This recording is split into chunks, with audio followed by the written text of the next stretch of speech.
All right, on this week's Top 5, we're listing our favorite books of all time. Welcome to Top 5 with Joey Cassata. Starring Joey Cassata. Team Jesus, my friend. No! Am I walking around book? Co-starring Ernie Palooza.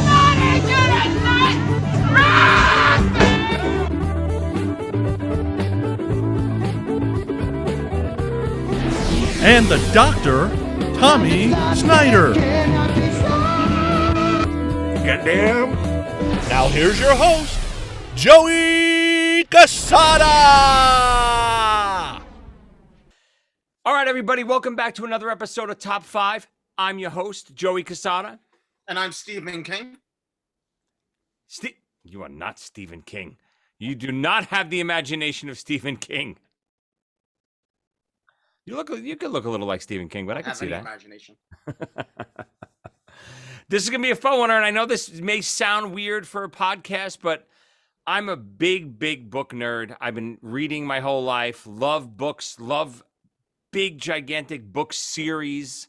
I love all that stuff. I know this may be a weird topic. I'm not even sure if you're a reader. Are you? I am a reader, yes. I am. I don't look like a nerd at all, but I am a book nerd. Now, do you still, I find myself not reading as many books. I still read comic books regularly, but I don't read as many books now with phones and audiobooks and stuff like that. I don't read as much as I once used to. How about you? I'm still reading. I read a lot slower. Right. I fall asleep a lot faster. It takes me a lot longer to get through a book, but I'm still in a book all the time. Yeah, agree. Same with me. I mean, obviously, I was going through these books that I read throughout the years and trying to figure out what my favorites were, what my, series. And I'm looking back at some of the books that I read.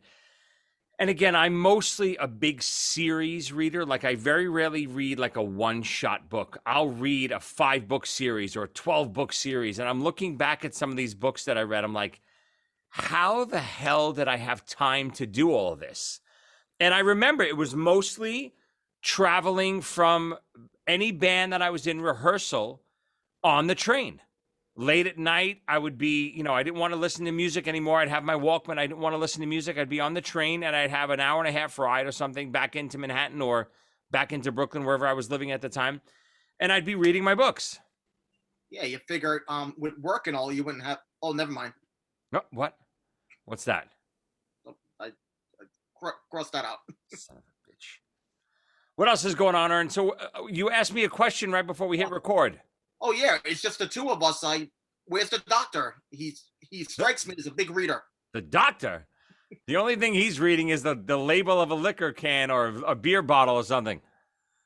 Oh boy, he's 100 proof. No, but I actually texted the doctor today to see if he wanted to be a part of this. I have a feeling we might have changed the subject if he was in, but I have confirmation. Now, take that with a grain of salt, of course. That he's alive? Well, he is alive. I don't have confirmation that he's sober, but I do have confirmation that he will be back next week.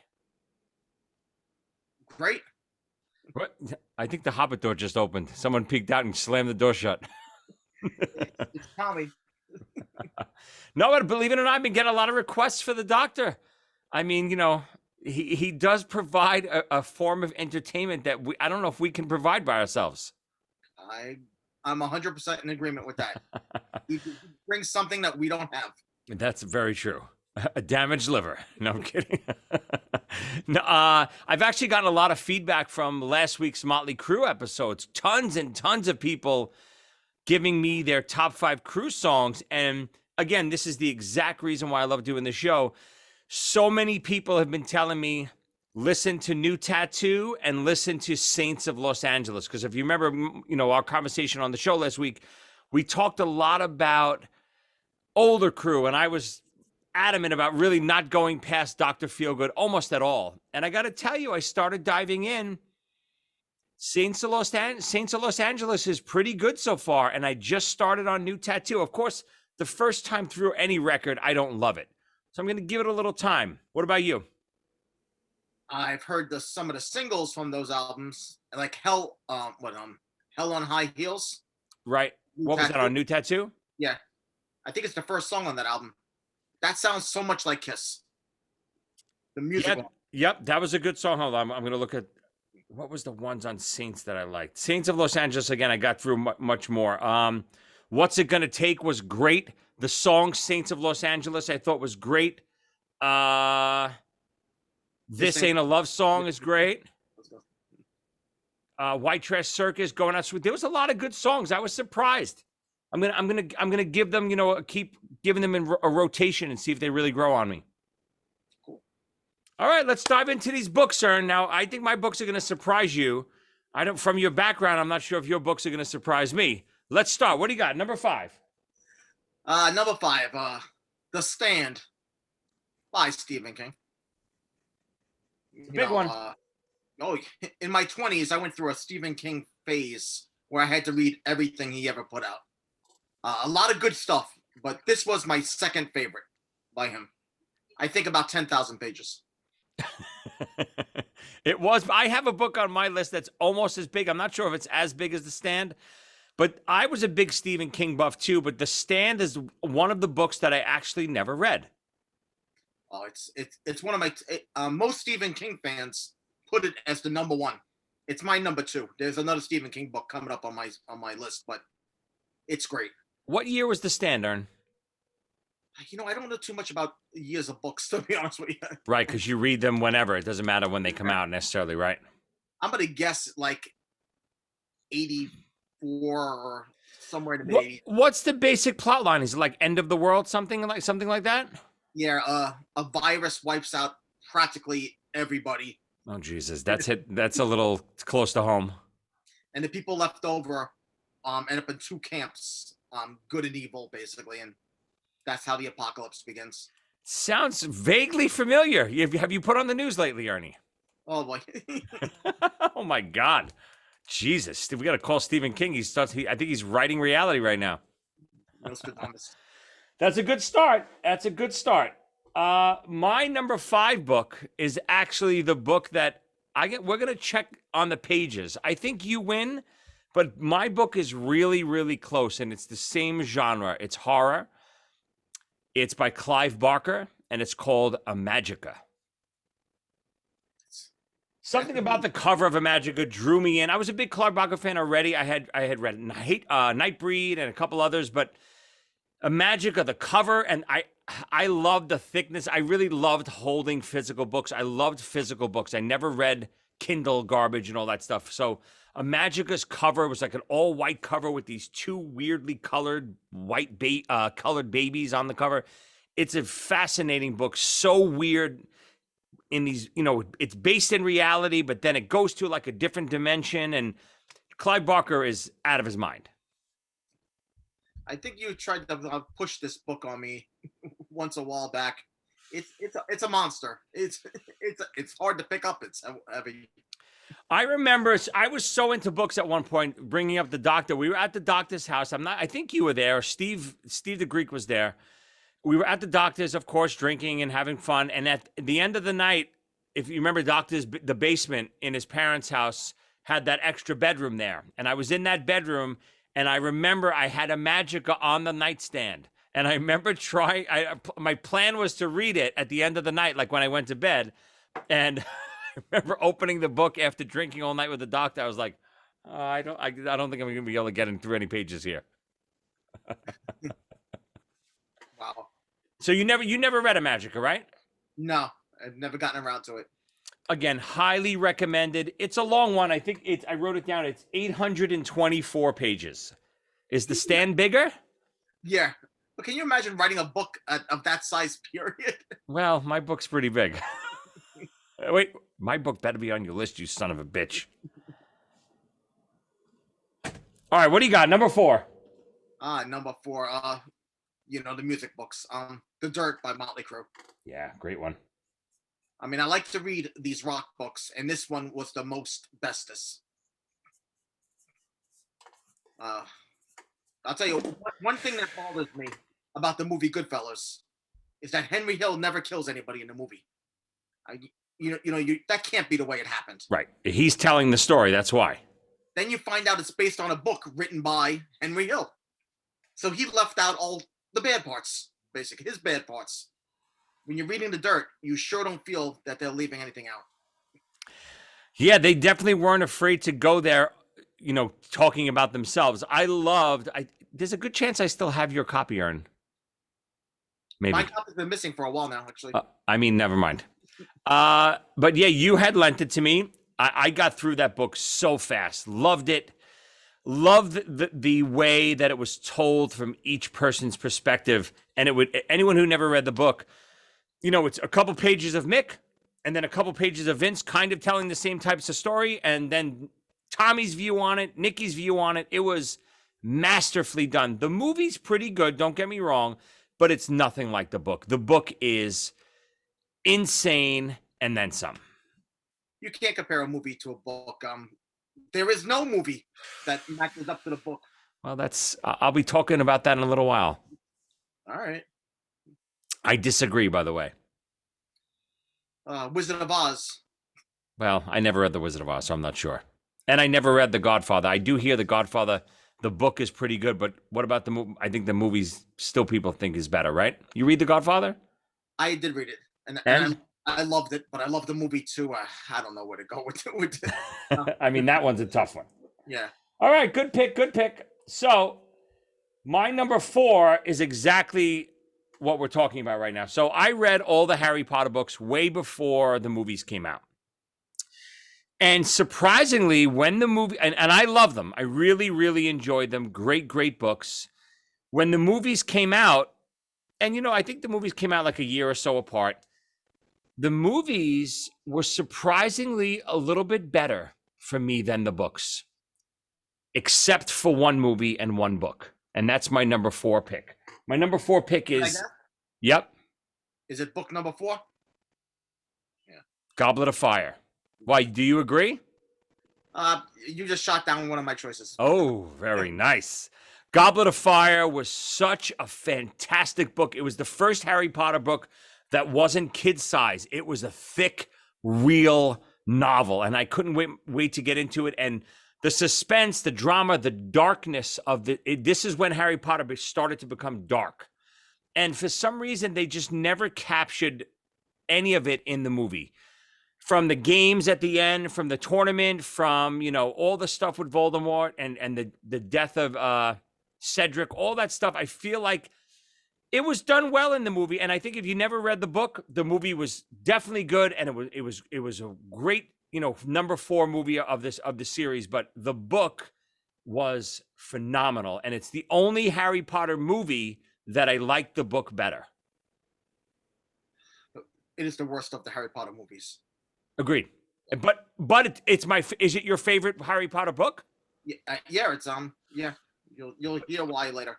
But isn't that weird how it's our favorite book, but yet it's the worst movie? And I wonder if it's because the book was just so in depth and in detail, they just couldn't go there in the movie. Whereas the other first 2 books and even some of the later ones were smaller, so they could really capture almost everything you were reading.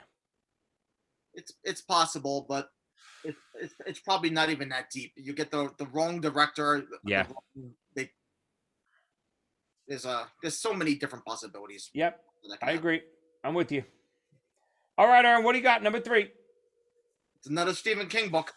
It's my favorite book. It's it. Another big one.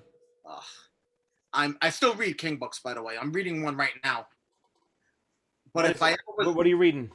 11/22/63. But if I ever was going to reread his books, I would start with it. That's the only book that had me hearing things in the night. As an adult, hearing noises in my house and everything. It scared me that much. Yeah, I agree. I love the book. Love the book. I still haven't seen the new movie that came out. I saw was it a TV movie when it first came out? It was a TV miniseries. So right, and then the end had like that weird monster and stuff. Yeah, the spider. Yeah, it was disappointing. but the book was phenomenal. Loved every minute of it. You're right. Very creepy. I usually read stuff to feel good and kind of, especially when I was reading the Harry Potter books, I used to dive in every day and look, oh, I can't wait to see what Harry's up to today and mischiefs that he gets into. It was the opposite. I almost didn't look forward to reading it. Love it. Love it. Yep. It is actually 2 books for me. There's the horror thing, and then there's the Stand By Me Sandlot. Yeah, the kids, of course, right. It's 2 books in one, and they're both great. Oh, I mean, without a doubt, the kid part of that book makes the book that much better because, yes, the horror stuff is terrifying, but it's because you love these characters so much because of the aspect of friendship and stuff in the book. That's what makes it. Yeah, it's similar to Stranger Things. Yep, agreed. Which might be coming up on if we ever do a top TV shows of all time. The interesting thing with Stranger Things is that those the Duffer Brothers, I think they're called, the directors of that show. Is that their names? I forget. They went to some movie studios and they said they wanted to make their version of it. And we said, well, we're almost finished producing it right now. And they said, well, all right, we're going to go do our own thing then. And that's Wow. That's how Stranger Things was formed. Yeah, and I can totally see it. And again, that's what I mean, Stranger Things really is becoming one of my favorite shows of all time. It's not only the horror stuff that I love, but it's the characters and the friendship, much like Stand By Me and Goonies and all that stuff. That's what makes those movies. I Great don't think stuff. it would be a Stranger Thing if it wasn't for it. I agree. All right, my number 3. So now this is where my list gets a little iffy. And since you didn't give me any Ernie rules today, I'm doing it. We're gonna say the Bible. No, my next few picks are book series. Just because, again, I can't pick. When I read book series, I love them so much because it feels like one big book. I can't. The Harry Potter book was the one exception. These are different because I literally look at these as a whole, the work. So my first series is by the author Terry Goodkind. It's the Sword of Truth series. Again, I'm a big fantasy fan. It's the Sword of Truth series that, the books were Wizard's First Rule, Stone of Tears, Blood of the Fold, Temple of the Wind, Soul of Fire. It's like a 10-book series. Just absolutely phenomenal. Again, these are the types of books that I love because I don't feel, unless it's The Stand or a Magic, or you're almost at 1,000 pages anyway, I feel like you really can't love characters and love a storyline in one book. I almost feel like it's too fast. That's why even TV today, I love binge watching all these big, long shows and stuff like that, and Netflix and Hulu and Amazon, because movies almost can't tell that story that a 7 or 8 episode or a 10, 12 episode series can tell. Same thing with a book series. This fantasy book series was absolutely phenomenal. It's not for kids. It's very adult oriented. They tried to make a TV series out of it, but they failed miserably. It was called Legend of the Seeker. But they made it by the same producers of Hercules and Xena. You remember those TV shows? Yep. So it had very much the same feel, but the storyline was so much darker, and it should have been way more like Game of Thrones than Xena. So that's my number 3 pick.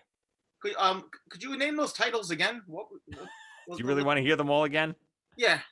Wizard's First Rule, Soul of Fire, Stone of Tears, Blood of the Fold, Pillars of Creation, Dead of Bones, Naked Empire, Confessor. They're great. That's exactly the 3rd Manowar album. Those are the song titles? Yes, exactly.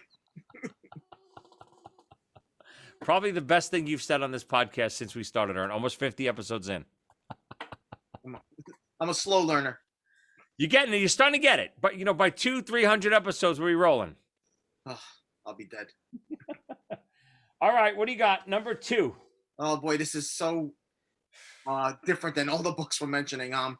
All the President's Men. Wow. Woodward and Bernstein. I don't even know where to begin with this one. I must absorb every movie and book about Watergate. I don't know if you remember that about me, Oh but yes. I love Watergate.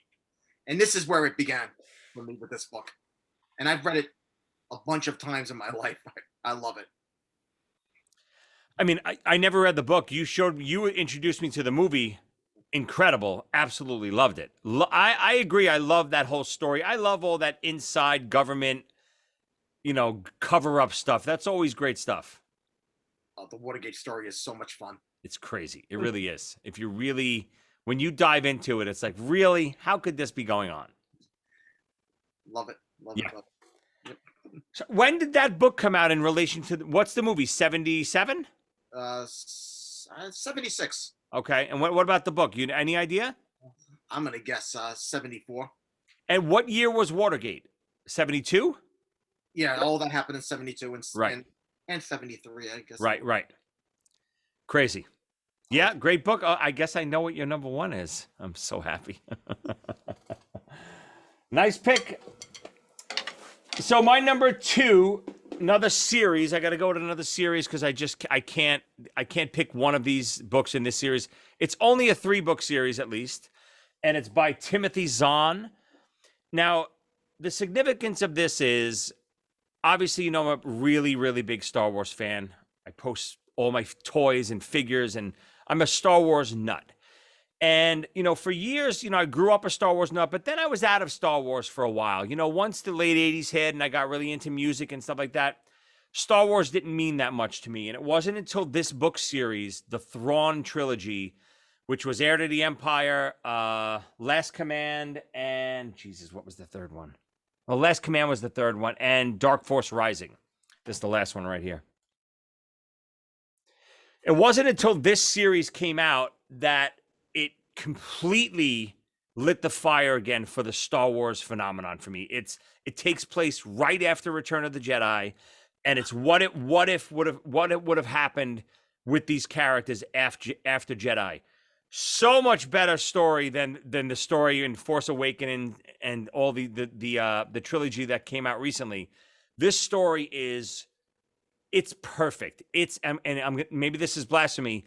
It's just as good as the first 3 movies. That's how good this story is. That's incredible.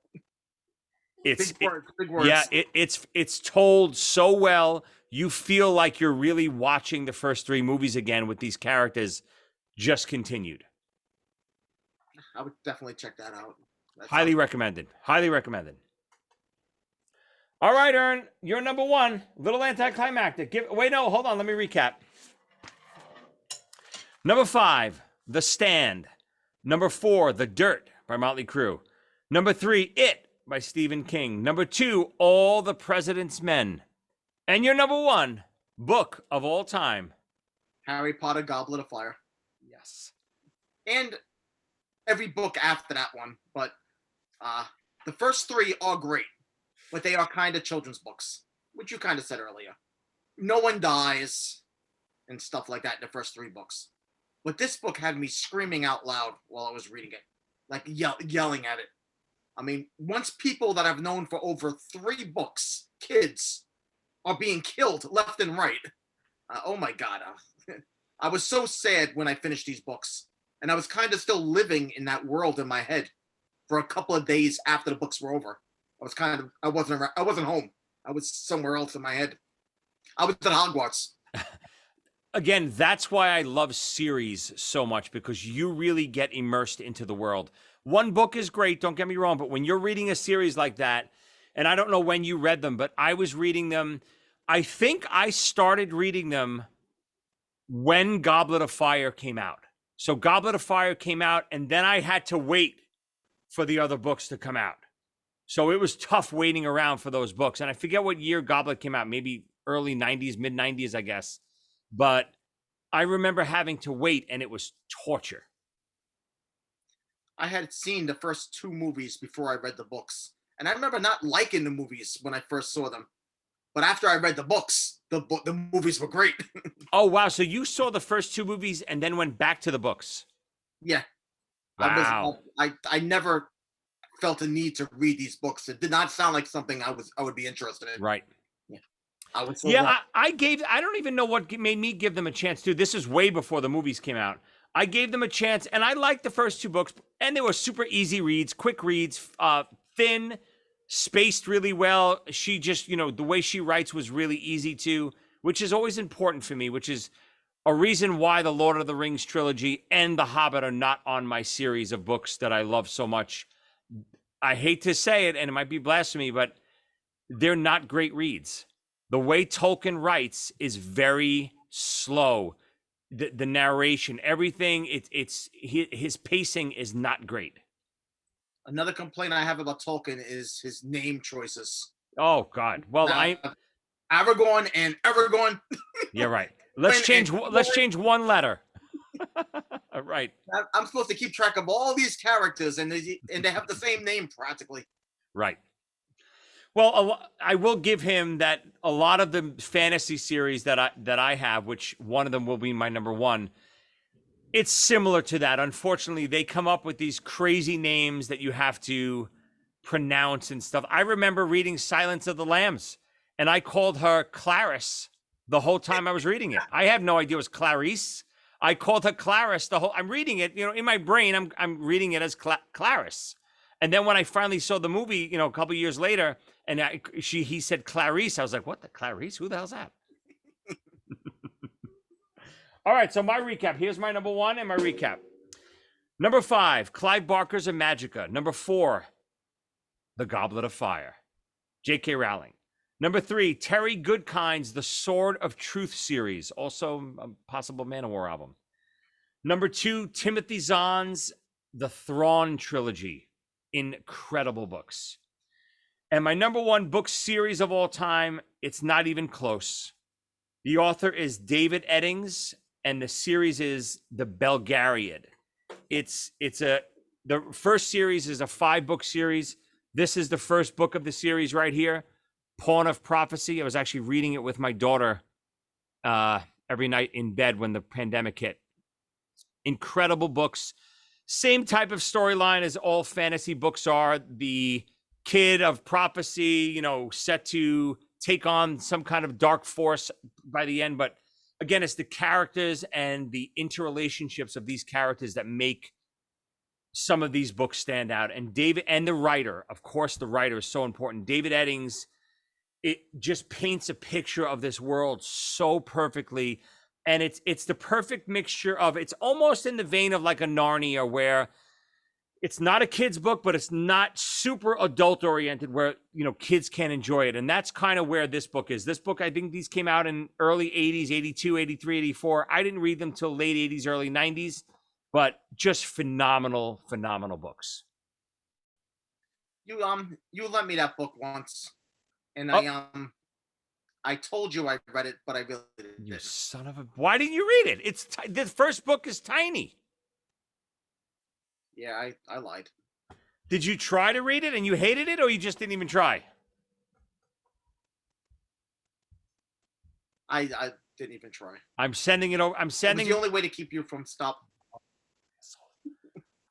I could never do that with you with movies, because you would force me to watch them with you.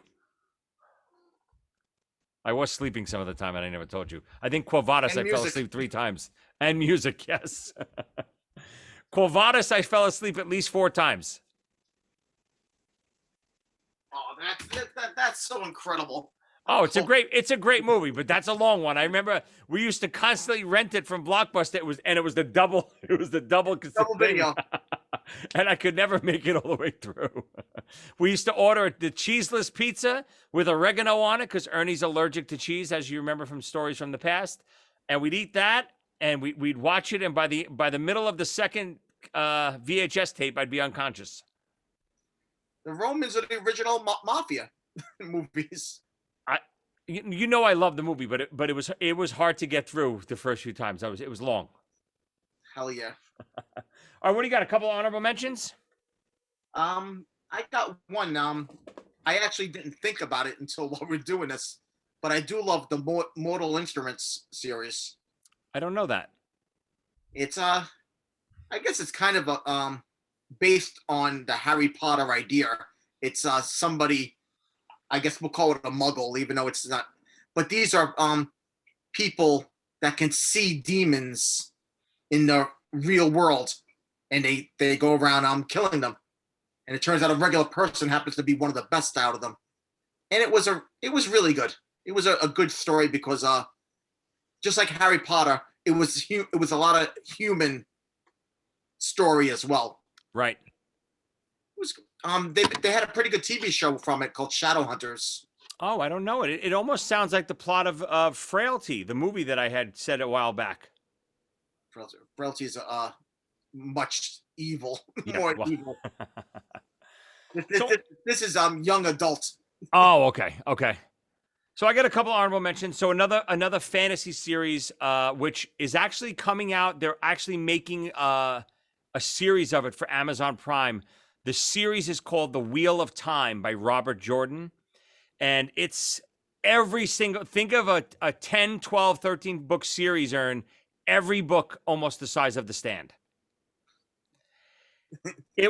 I read it and I started reading it, I think when book 4 came out. And I remember my brother always teasing me because my brother got me into it.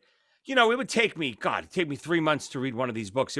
They were really great, but it would take me a long time to read it. And then when I finally caught up to when the author was releasing new books, the son of a bitch would take 3-4 years to release a book. And by that time, I forgot everything that went on in the series. And my brother would always make fun that, he's going to die before he finishes the series and we're never going to know what happened.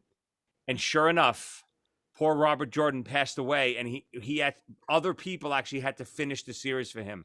I actually never even got around to finishing it. I think I got through 8 books of, over 1,000 pages each, 8 books. But the series is coming out on Amazon, I think pretty soon, maybe holiday time. I'm dying to see it. I hope it's going to be good. I have no idea. Another one, again, this is sacrilegious. This is the opposite of an honorable mention. Have you ever seen Game of Thrones? I've watched the show. It's one of the greatest shows I've ever seen. I started reading that years and years and years ago. Again, mid-90s is my peak of when I was reading the most because I was traveling a lot on the train and stuff, like I said. And all these fantasy series is what I was really into. And my brother got me into George Martin's Game of Thrones series. And got to tell you, hated it. Hated his writing, much like Tolkien. Just boring. I remember there was like 6 chapters of this little boy underneath a table listening to a conversation with his wolf. I was like, this is okay. I'm done. I can't do it anymore. It was too much for me, but I did enjoy the series. Loved the series. Hated the book. Hated the books. But the first honorable mention, Ern, I'm not sure if you read this one yet. It's called Start with a Dream. Have you heard of this author? It's also on my honorable mention, actually. Ooh, well, why didn't you mention it, you son of a bitch? You cut me off. You said you had one only. You said you only had one honorable mention. Oh, whoops. Any book that has me in it is a winner in my book. I mean, your book. Nice. You got any pictures of you in here, Ern? Of course. I'm trying to find page something. 89, page 94, and page 176. Hold on, I have the hardcover in front of me. Might be a little different. Oh. Yeah, still on Amazon. It's available now. Of course, another honorable mention. My first Joey Licious book, which, while we were getting ready for this episode today, I was finishing the cover for book 2. Book 2 will be out definitely by the holidays. I'm actually going to try to have it out. I'm going on the Chris Jericho cruise in a couple weeks. I'm going to try to have it out before then. So the book is ready. I'm just formatting it, getting all the artwork ready. Yes, you could guess I battle Chris Jericho in the book. Very exciting. All right, Ern, what else? Any final words? Nope, I hope Jericho wins. Yep. Well, let me give you a little hint. I wrote the book. Nah, he's got no chance. This was a good one. I know a lot of, I don't know if there's a lot of readers out there, but I love to hear again. Give us your top 5 books of all time.